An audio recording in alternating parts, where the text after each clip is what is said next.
आप सबों को मेरा प्रणाम। हर शुक्रवार की तरह आज भी लगभग उसी समय में आपसे फेसबुक लाइव कर रहा हूं। कोई दूसरा विकल्प है नहीं। अभी जो कोविड-19 की त्रासदी है, परेशानी है, उससे पूरा देश, पूरी दुनिया लड़ रही है। सरकार ने कुछ छूट भी दी है, कुछ स्वतंत्रता हम लोगों को हासिल हुई है घूमने फिरने सबकी जरूरी कामों में। लेकिन हमेशा याद रखिएगा कि स्वतंत्रता का अर्थ स्वच्छंदता नहीं होती। कुछ नियम कानून हैं जिनका अनुपालन हमको आपको अपनी सुरक्षा और समाज की सुरक्षा के लिए पालन करना चाहिए, करना है। शिव शिष्य तो अवश्य करेंगे, ऐसा मेरा विश्वास है।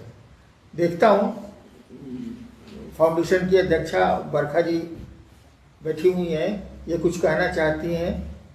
हम भी सुनते हैं ये क्या कहना चाहती हैं। जी, जो आपने अभी कहा कि कोरोना काल में जो लॉकडाउन चल रहा था अभी सरकार की तरफ से, उसी से संदर्भित एक जिज्ञासा है। राजेंद्र जी रोहतहट नेपाल से हैं। लॉकडाउन को अब अनलॉक किया जा रहा है, भारत में भी, नेपाल में भी और देशों में भी। शिव चर्चा के काफी कार्यक्रम जो पूर्व में तय थे, उनका भी समय निकल गया और हम लोग नहीं कर सके। तो आगे के लिए साहब का आदेश और निर्देश क्या है?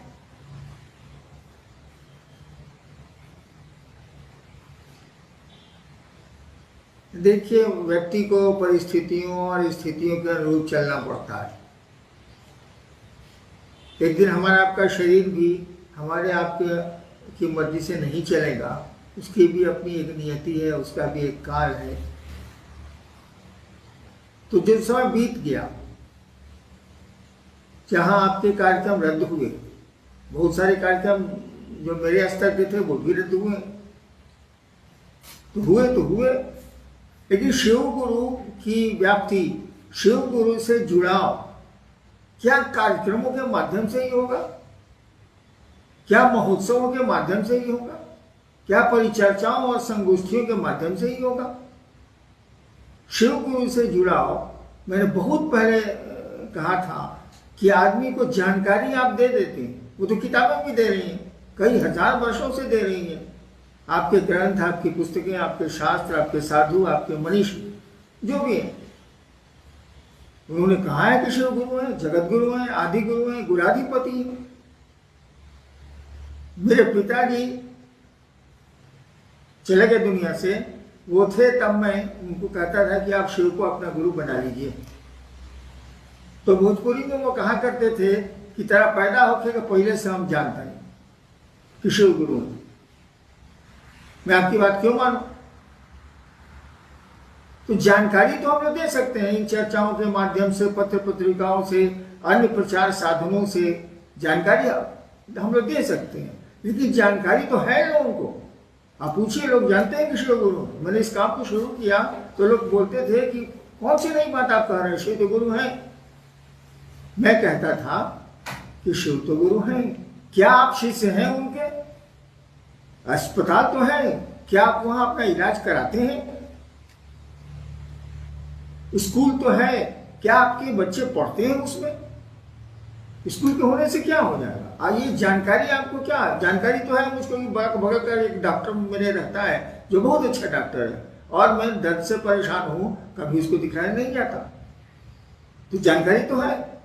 तो ये जानकारी कि शिव गुरु हैं, आदि गुरु हैं, जगत गुरु हैं, ईश्वर है, महेश्वर है, बहुत जानकारी है हमारी किताबों में। लोग हम लोग से ज्यादा जानते हैं, लेकिन इस जानकारी का लाभ क्या मिला? जुड़ाव तो हुआ नहीं ईश्वर से। हम लोग कामर लेके जाते हैं वो मंदिरों में, कामर लेने, जल चढ़ाने के बाद क्या शिव याद आते हैं? मैं तो सरकार में रहा हूं, लोग छुट्टियां लेके कामर चढ़ाने जाते थे, जल चढ़ाने जाते थे शिव को, और लौटने के बाद फिर वही स्थिति। यानी कोई अस्थाई प्रभाव नहीं पड़ा। और नियम है कि जिसकी संगति में मन रहेगा वैसा बनेगा। संसर्गात् गुणा दोषा। जिसकी संगति में आप बच्चे देखिए, गलत बच्चों के साथ खेलते हैं तो हम लोग भी मना करते थे अपने बच्चों को कि उस सबके साथ मत खेलो। यानी हम लोग जानते हैं कि गलत आदतें संगति से, साथ रहने से आदमी पकड़ लेता है। हम लोग तो शिव के साथ हैं, हम लोग तो रोज पूजा करते हैं, किसी भगवान की करें, देवता देवता है, मंदिरों में जाते हैं, पूजा अर्चना करते हैं, घरों में करते हैं। क्या हमारे आपके मन पर उसका कोई प्रभाव पड़ा? क्या पड़ता है? क्या यह अस्थायी प्रभाव है? मैंने तो देखा है नहीं है। तो ये जानकारी आपको काम नहीं देगी भाईजान। लोगों को समझाना होगा, मैन टू मैन कन्वर्सिंग करनी होगी, व्यक्ति व्यक्ति को समझाना होगा। इसलिए आयोजनों के पीछे, कार्यक्रमों के पीछे, ये भीड़ के पीछे, भीड़ इकट्ठा करने की मानसिकता में से अपने को दूर करिए। शिव आपके गुरु हैं, व्यक्तिगत संबंध है शिव शिष्य, एक शिष्य का अपने गुरु से। ठीक है, आपके दूसरे सूत्र में है कि दूसरों को आप बताएं, तो बताने के लिए अन्य साधनों का प्रयोग जब आप करेंगे तो देखेंगे कि लोगों को जानकारी मिल जाएगी। ये भी जानकारी मिल जाएगा कि आप बहुत बड़े महादेव के भक्त और शिष्य हैं, ये भी लोग जान जाएंगे। लेकिन क्या वो शिव को अपना गुरु मानेंगे? मैंने देखा नहीं मानते हैं वो लोग। मेरे पिताजी, मैं समझाता रहा, वो डायरेक्टर थे बिहार के शिक्षा विभाग के, मैं समझाता रहा, मेरे पिताजी नहीं माने, वो दुनिया से चले गए। जानकारी तो भैया इल्म नहीं ना, जानकारी कोई हुनर नहीं ना। जानकारी से आप उसका, वो आपको ग्रस्त हो जाएगी जानकारी, वो आपको परिवर्तित करेगी जानकारी। यह आसान बात नहीं है। इसलिए इसकी चिंता छोड़िए। चर्चाएं कैंसिल हुई, रद्द हुई, स्थगित हुई, कार्यक्रम रद्द हुए। ये प्रयोजन भी हम लोगों का नहीं है, ये उद्देश्य भी हम लोगों का नहीं है।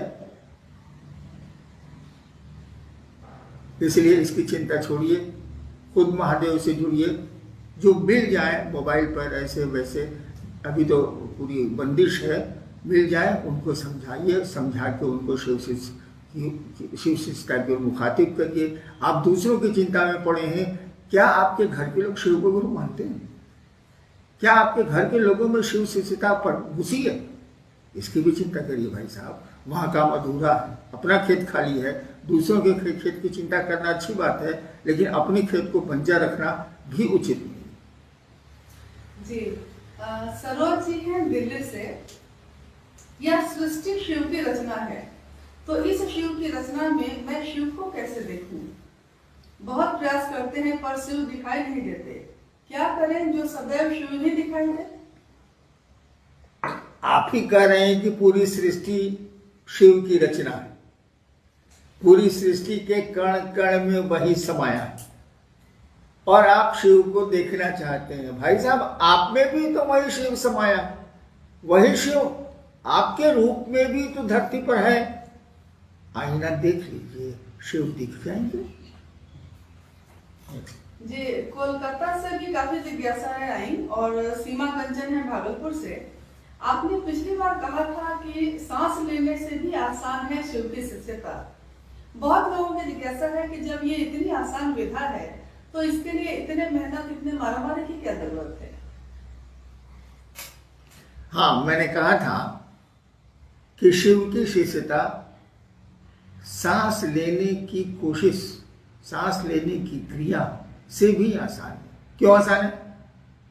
अरे सांस लेने में सीना दुखता है, तेज सांस लीजिएगा तो आप हांफने लगिएगा, मन आपका चंचल हो जाएगा।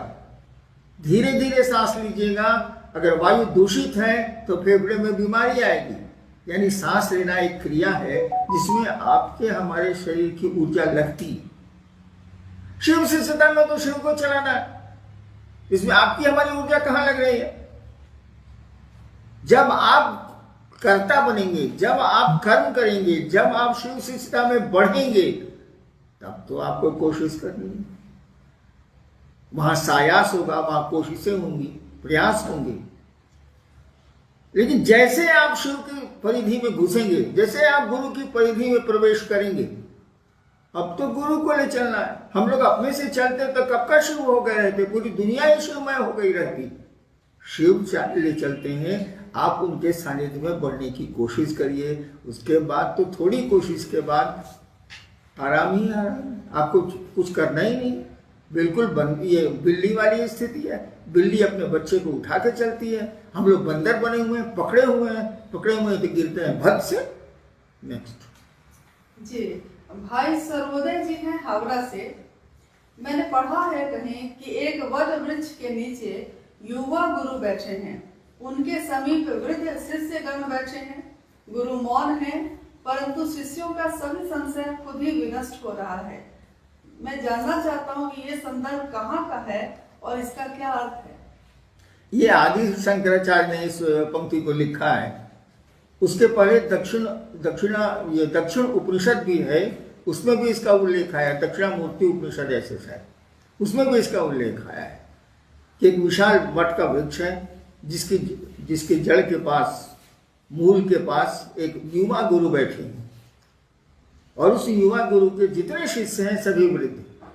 सबसे आश्चर्य की बात है कि वह युवा गुरु कुछ बोलते ही नहीं, तब भी उनके शिष्यों का संशय पल प्रतिपल छिन्न हो रहा है, खत्म हो रहा है। मौन ने आपको क्या क्या समझाया है भाई साहब, और बोल के हम लोग क्या समझे? मौन जितना समझा सकता है ठीक है, मौन को पकड़ना थोड़ा कठिन है।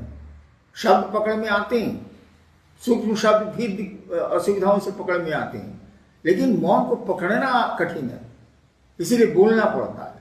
नहीं तो बोलने की जरूरत ही नहीं है, मौन संभाषण ही दूसरों को प्रेरित कर देगा। शिव तो कुछ बोलते ही नहीं, बोलने की जरूरत ही नहीं, प्रकृति कुछ बोलती ही नहीं।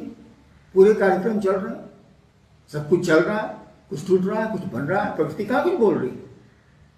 वह परमात्मा भी नहीं बोलता है, बोलने की जरूरत ही नहीं है, और बोलने से काम चलता है, करना पड़ता है।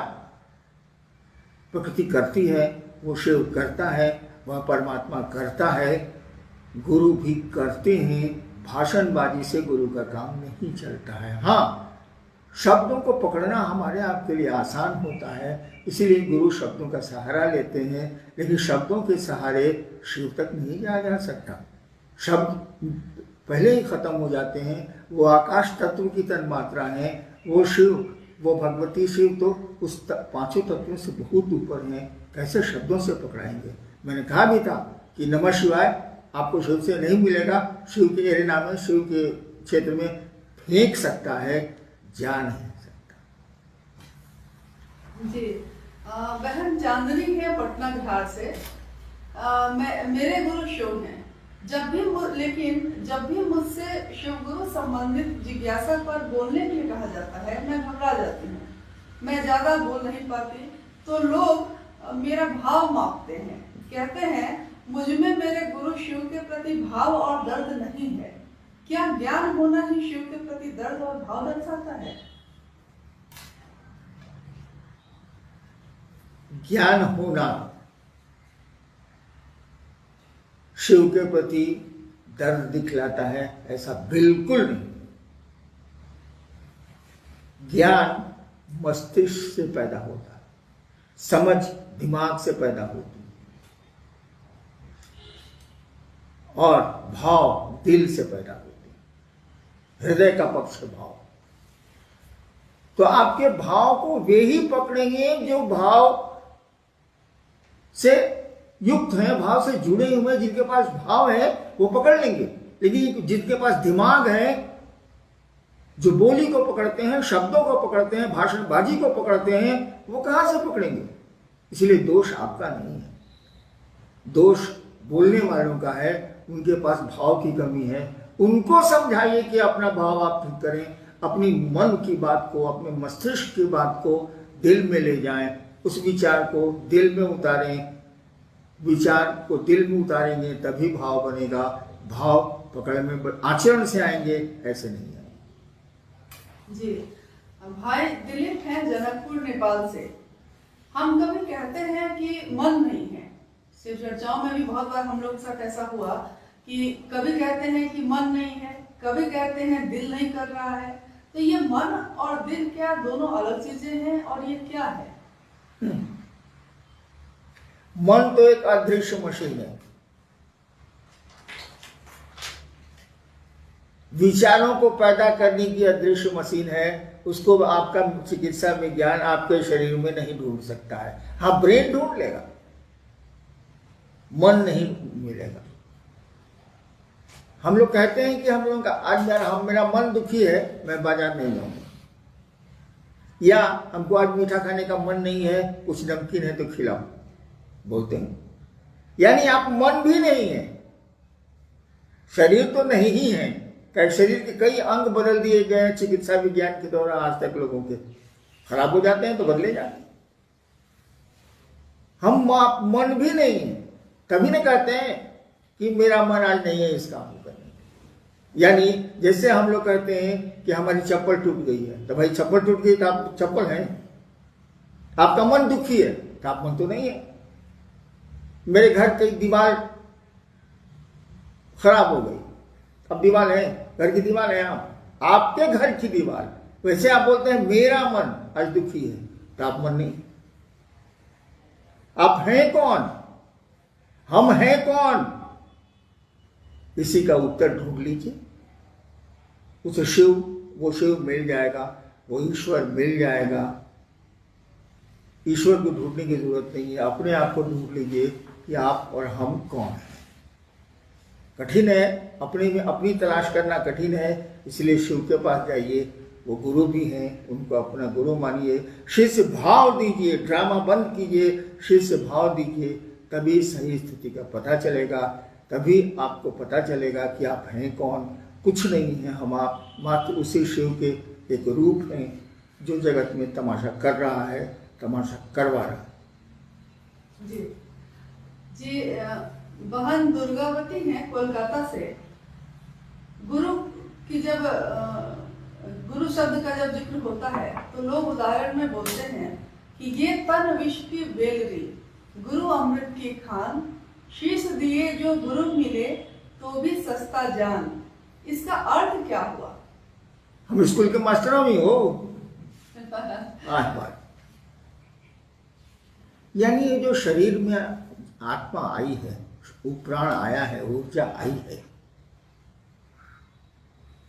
तो यहां तो भोग है, दुख है, सुखानुभूति भी है, दुख भी है, परेशानियां भी हैं, बंदिशें भी हैं।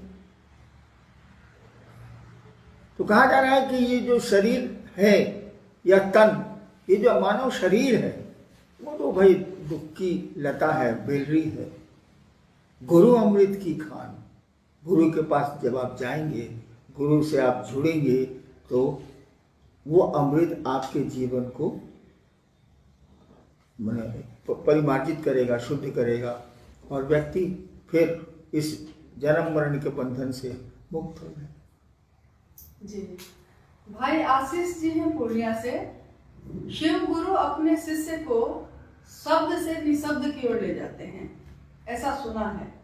तो क्या कहीं ऐसा तो नहीं कि समय के अंतराल में शिव शिष्यता का दूसरा सूत्र, शिव गुरु की चर्चा का चलन कम हो जाएगा? ऐसा नहीं, कम होगा। कम होगा तब जब आदमी बात करना छोड़ देगा। घरों में बात करना, बाहर बात करना, पत्नी से बात करना, बच्चों से बात करना, जब ये बंद होने लगेगा तभी शिव चर्चाएं बंद होंगी। क्योंकि चर्चा भी गप है, मात्र अंतर गप और चर्चा में यही है कि गप निरुद्देश्य होते हैं और चर्चा एक उद्देश्य के लिए होती है कि सामने वाला शिव की ओर चले, शिव को अपना गुरु माने, और यह बात हमको भी दिमाग में प्रवेश करे, मन में प्रवेश करे कि मैं शिव का शिष्य हूँ, मुझको भी शिव गुरु की ओर चलना चाहिए, शिव गुरु के आश्रम में पढ़ना चाहिए। ये कभी बंद नहीं होगा, चर्चाएं चलती रहेंगी, धीमी तेज चलेंगी। हाँ, अपनी सीमाओं में चलेंगी, जैसी परिस्थितियां होंगी, जैसी स्थितियां पैदा होंगी उसमें चलेंगी, बंद नहीं होंगी। आदमी का बोलना थोड़ा ही बंद होगा, जब बोलना ही बंद हो जाएगा तब चर्चाएं बंद हो जाएंगी, जो होगा नहीं। जी, बहन सपना है पटना सिटी बिहार से। हाँ, एक बात छूट गई, गुरु शब्द से निशब्द में ले जाते हैं। जी जी। आपने सुना है आकाशवाणी कैसे होती? वहां शब्द नहीं होते, वहां विचारों का संप्रेषण मौन होता है, और जिसके लिए आकाशवाणी होती है उसके मन में पूरी की पूरी बात ठीक उस तरह प्रवेश करती है जिससे जैसे पत्थरों पर अक्षर खोद दिए जाते हैं। वहां कोई शब्द नहीं, आपके कान भी नहीं सुनते, बोलने वाला मुंह से बोलता भी नहीं। वो ईश्वरीय सत्ता या शक्तियां जो ईश्वर तुल्य हैं, वो जब किसी को कुछ कम्युनिकेट करना चाहती हैं, संप्रेषित करना, जिसको आकाशवाणी बोलते हैं, संप्रेषित करना चाहती हैं, तो कोई शब्द नहीं होते और हमारे आपके कान भी नहीं सुनते। वहाँ नाक का, ज्ञानेंद्रियों का कोई उपयोग नहीं है। ये ज्ञानेंद्रियां मस्तिष्क का माध्यम है, ये आकाशवाणियाँ सीधे मस्तिष्क को जाती हैं, शब्दों की आवश्यकता ही नहीं पड़ती। लेकिन आप उसको वैसे ही पढ़ते हैं जैसे आप ख की किताब पढ़ते हैं, वहाँ शब्द नहीं। शब्द ध्वनि की तरंगे हैं, ध्वनि तरंगे जब एक लेवल के बाद बंद होंगी तो ये भी बंद हो जाए। जी, बहन सपना रानी पटना सिटी से हैं। हम 3 सूत्र करते हैं, जिसमें तीसरा सूत्र है नमः शिवाय से शिव को, गुरु को प्रणाम करना, और इसके बारे में कहा जाता है कि ये प्राण मंत्र है। तो ये प्राण मंत्र कैसे है, इसका अर्थ कृपया समझाने की दया करें। प्राण मंत्र यानी वो आपके जीवन का सब कुछ है, वो जपकर्ता के जीवन का सब कुछ है। कोई भी मंत्र जब निरंतर आपको अपना बनाता जाता है या आप उसको अपना बनाते चले जाते हैं, तो वो परिवर्तित हो जाता है प्राण मंत्र में। उसी को कहा जाता है प्राण मंत्र, यानी उसके अलावा किसी मंत्र की कोई कीमत नहीं होती। और वही प्राण मंत्र बाद में सभी मंत्रों का समेकित रूप हो जाता है, और जब करता या साधक अपने प्राण मंत्र से ही यथासंभव अपने काम निकाल लेता है, लौकिक हो या परलौकिक। नमः शिवाय तो प्राण मंत्र है ही, क्योंकि मंत्रों का नियम है कि ये देवताओं का नाम है। हर एक देवता का एक नाम होता है जिसको मंत्र कहते हैं। मंत्र की परिभाषा है कि हर एक देवता का ये नाम है जिसका मनन किया जाता है। उसमें शक्ति छिपी होती है। मंत्रों में चैतन्य छिपा होता है। मंत्र तो शब्द है, वर्ण है। मंत्रों में शक्ति छिपी होती है, मंत्रों में चैतन्य छिपा होता है। शब्दों में अर्थ छिपा होता है, चैतन्य छिपा होता है। आप किसी को गाली दे दीजिए, ये तो शब्द है, लेकिन इसके परिणाम बड़े बुरे होंगे। देखिए, उस मंत्र के, उस गाली के चैतन्य को वो आदमी जानता है, इसलिए लाठी लेके आपके ऊपर पड़ गया। अगर मंत्र के चैतन्य को नहीं जानता, मंत्र के अर्थ को नहीं जानता, कोई प्रभाव नहीं पड़ता। ठीक उसी तरह से हर एक मंत्र का एक देवता होता है, देवताओं का नाम है, शक्तियों का नाम है, और उल्टा हर एक नाम का एक देवता, हर एक नाम का एक देवता होता है, हर एक देवता का एक नाम होता है। मंत्र देवताओं के नाम है, उनके बीच में, उनके स्वरूप में शक्ति छिपी होती है, चैतन्य छिपा होता है, अर्थ छिपा होता है। कोई भी मंत्र जो आपको बहुत ऊपर खींचता है, जितनी उसकी सीमा, उस देवता की सीमा, मंत्र उतनी ही दूर तक ले जा सकते हैं जितनी दूर तक उस देवता के, मंत्र के देवता की सीमा है, उसके ऊपर नहीं ले जा सकते। नमः शिवाय तो शिव का मंत्र, वो तो महेश्वर है, ईश्वर है। तो हमने कहा कि नमः शिवाय प्राण मंत्र है, ये आपको शिव तक ले जाता है। ये शिव का मंत्र है, शिव से जुड़ा हुआ है। तो शिव से जुड़ा हुआ है यानी सबसे बड़ी सत्ता से जुड़ा हुआ है, तो मंत्र तो बड़ा होगा ही, महामंत्र होगा ही, मंत्रों का राजा होगा ही। और इसी को प्राण मंत्र भी बनाना चाहिए, क्योंकि शास्त्र बहुत पहले से कह रहे हैं कि नमः शिवाय प्राण मंत्र है। इसको अपने प्राण में समेटो, अपने प्राण के चारों ओर इसको लाओ, इसका जप करो, इसका मनन करो। मंत्र का मनन होता है, मन जिसको बार बार दोहराए, मनन होता है। जी भाई आर.के. दुबे जी हैं सूरत, गुजरात से। इन्होंने कहा है कि एक आपके जीवन में लिखी हुई एक पुस्तक अनमिल आखर इनको प्राप्त हुई। इसमें उस पुस्तक का जो शीर्षक है, मतलब उस पुस्तक का जो नाम है अनमिल आखर, इस शब्द का अर्थ क्या है? सीधा है, अनमिल जो मेल नहीं खाता है। अनमिल अवधी भाषा है। अनमिल जो मेल नहीं खाता है, बिना मेल के है। आखर माने अक्षर, अक्षर को अवधी भाषा में कहा जाता है आखर। अनमिल आखर ऐसे अक्षर हैं, ऐसे वर्ण हैं जो मेल नहीं खाते। आदमी को लगेगा उटपटांग है ये सब कुछ। हाँ जी, आप अक्सर कहते हैं, बहन सुनीता है समस्तीपुर बिहार से, कि आपने बहुत बार कहा है कि ज्ञान के कांटा से अज्ञान का कांटा निकाला जाता है और दोनों कांटे फेंक दिए जाते हैं, जबकि लोगों के अंदर तो ये समझ है कि ज्ञान को रखना चाहिए।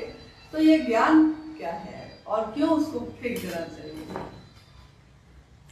मैं 71 साल का हो गया हूँ। मेरे घर में भी, परिवार में भी बड़े पढ़े लिखे लोग रहे हैं।